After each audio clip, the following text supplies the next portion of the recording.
हुजूर अकरम सल्लल्लाहु अलैहि वसल्लम के एक सहाबी हज़रत अब्दुल्ला बिन जाफ़र रज़ी अल्लाह ताला अन्हो हैं। आपका नाम अब्दुल्ला अबू जाफ़र कुनियत अब्दुल्ला बिन जाफ़र रसूल अकरम सल्लल्लाहु अलैहि वसल्लम के चचाज़ाद भाई हैं और हज़रत जाफ़र तैयार रज़ी अल्लाह ताला अन्हो के साहबजादे हैं। आपका नसबनामा में अब्दुल्ला बिन जाफ़र बिन अबी तालिब बिन अब्दुल मुत्तलिब बिन हाशिम बिन अब्द मन्नाफ़ करशी हाशमी, आपकी वालदा का नाम अस्मा है और ननिहाल में आपका शजरा नसब अस्मा बिनते उमैस बिन माबद बिन तय्यम बिन मालिक बिन कहाफ़ा बिन आमिर बिन रबी बिन माविया बिन ज़ैद बिन मालिक बिन नसर हैं।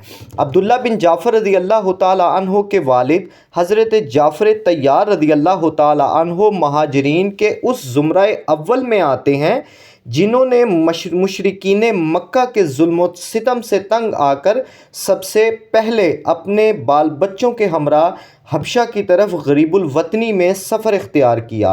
अब्दुल्ला बिन जाफ़र इसी गुर्बत कदे में पैदा हुए।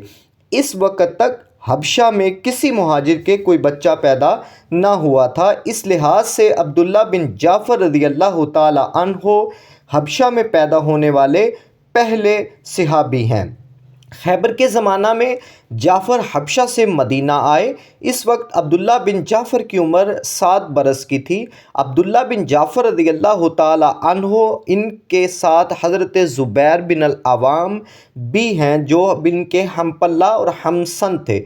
हज़रत सल्लल्लाहु अलैहि वसल्लम इन दोनों कमसिन सहाबियों से मुस्कुरा कर आपने बैत फरमाई। खुलफ़ाए सलासा के ज़माना में अब्दुल्ला कमसिन थे, इसलिए कहीं नज़र नहीं आए। जंग सिफ़ीन में अपने दूसरे अहले ख़ानदान की तरह अपने चचा अमीरुल मोमिनीन हज़रत सैयदना अली मुर्तज़ा रज़ी अल्लाह ताला अन्हो के साथ थे और इनकी हिमायत में शामी बागियों की फ़ौज से आपने जंग की और जंग के दौरान जो अहदनामा हज़रत मौलाए कायनात हज़रत अली करमल्लाहु ताला वजहुल करीम की जानिब से लिखा गया, आप उसके गवाह थे।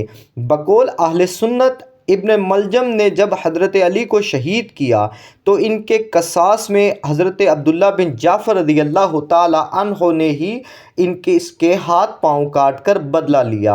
हुज़ूर अकरम सल्लल्लाहु अलैहि वसल्लम की वफ़ात के वक्त हज़रत अब्दुल्ला बहुत कम सिन थे। इनकी उम्र 10 बरस से ज़्यादा ना थी। ताहम हर वक्त के साथ की वजह से आप चंद अहादीस के हाफिज़ हैं जो आपके हाफ़ज़ा में महफूज रहीं और किताबों में मौजूद हैं। इनमें से 2 मुत्तफ़क़ अलैह हज़रत इस्माईल इसहाक़ माविया उरवा बिन ज़ुबैर इब्ने मक्का और उमर बिन अब्दुल अज़ीज़ ने इनसे रिवायत की। हुज़ूर अकरम सल्लल्लाहु अलैहि वसल्लम ने एक मौका पर इरशाद फरमाया था, अब्दुल्ला बिन जाफ़र सूरत और सीरत में मेरे मुशाबे हैं। अब्दुल्ला बिन जाफ़र की ज़िंदगी इस इरशाद गिरामी की अमली तस्दीक थी। आपकी तदफीन के वक्त इनके ये औसाफ नज़र आते थे। खुदा की कसम तुम बेहतरीन आदमी थे। अल्लामा अब्दुल बर लिखते हैं कि अब्दुल्ला जाफ़र रज़ी अल्लाह ताला अन्हो करीमुन नफ्स, फ़याज़, खुश तबा, खुश खुल्क, पाक दामन और सखी इंसान थे। जब आपकी वफ़ात हुई उमवी गवर्नर अय्यान बिन उस्मान ने अपने हाथों से आपको गुस्ल देकर कफन पहनाया और जनाजे को कंधा दिया। जब जनाजा जन्नतुल बकी की तरफ रवाना हुआ तो सारे मदीना में कोहराम मच गया। अवाम हर तरफ से जनाजा पर टूट पड़े। अय्यान को पहले से इस हजूम का इल्म था, इसलिए इसने जनाजे के तख्त उठाने के लिए 2 लकड़ियाँ लगवा दी थीं और ख़ुद कंधा दिए रखा। इस हजूम में किसी न किसी तरह हर शख्स को कंधा देने का मौका मिला। जनाजा जन्नतुल बकी पहुँचा तो ख़ुद गवर्नर मदीना ने नमाज जनाजा पढ़ाई।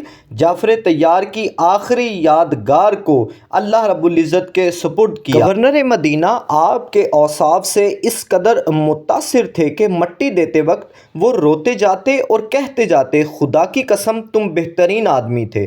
تم میں بالکل شر موجود نہ تھا، آپ ایک شریف النفس آدمی تھے، تم صلہ رحمی کرنے والے تھے، نیک تھے، آپ کا روضہ انور مدینہ میں موجود ہے۔ صحابہ انسائکلوپیڈیا کے سامعین، آپ میرے چینل کو سبسکرائب کیجئے، لائک کیجئے اور اپنی قیمتی آراء سے آگاہ کیجئے۔ اگر مجھ سے کوئی غلطی ہوئی، میں اللہ کے حضور معافی کا طلبگار ہوں۔ السلام علیکم ورحمۃ اللہ۔